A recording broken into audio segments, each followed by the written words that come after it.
What if we told you we put diamonds in the nuclear reactor and watched them turn green? Nuclear reactors are one of the most extreme environments on Earth. Inside, high-energy neutrons bombard everything around them constantly. Neutrons can penetrate through solid materials, displacing atoms out of their lattice positions, creating point defects and lattice disorder. Diamonds are the perfect material to study in this environment. Their crystal structure gives them incredible hardness, high melting point, and good optical clarity. Diamond's transparency comes from its wide band gap of 5.5 electron volts. This means that visible light passes straight through the material. But what happens when you expose that perfect crystal structure to a neutron bombardment? That's what we intend to find out. We used 3 diamond samples and documented each one before the experiment using optical microscopy and a spectrometer, which determines how the material interacts with light across a range of wavelengths. The diamonds were then cleaned, sealed into polyethylene containers, put into the rabbet, and shot into the reactor cooler. The diamonds were irradiated for 2 hours at 100 kilowatts. This means they received a neutron dose of 10 to the 15th neutrons per centimeter squared. After a few days, we repeated the same optical and spectroscopic measurements. Let's talk about mass first. All 3 diamonds showed a negligible change in mass after irradiation. This means that there were no surface damage or contamination. All of the changes to the diamonds were internal. Now optical.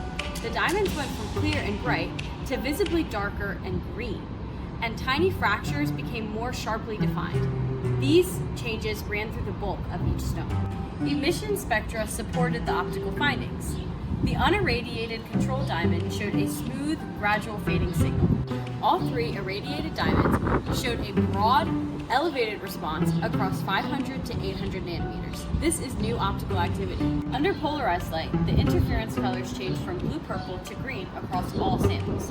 This indicates a measurable change in how light travels through the material. So what happens at an atomic level? When an energetic neutron knocks a carbon atom out of its place in the lattice, it leaves behind a vacancy and a displaced atom in an interstitial spot, creating a Frankel defect. These are not optically neutral. They introduce electronic energy levels in the diamond's bandgap, called a color center. This color center is called a GR1. It absorbs red light around 741 nanometers. When the red light is absorbed, the green light is reflected, and this is why the diamonds look green. Under polarized light, there is a shift from higher order blue-purple interference colors to lower order green ones. This shift indicates that the refractive index decreases after radiation. This is consistent with a reduction in the local density because of vacancies disrupting the lattice.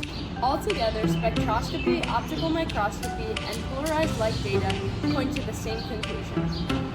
Neutron irradiation creates a high density of vacancy defects in the diamond lattice, fundamentally changing how the material interacts with light without any material being removed. Diamonds are often seen as perfect and unchanging, but put one inside a nuclear reactor and in just 2 hours, you can rewrite its optical properties from the inside out, atom by atom.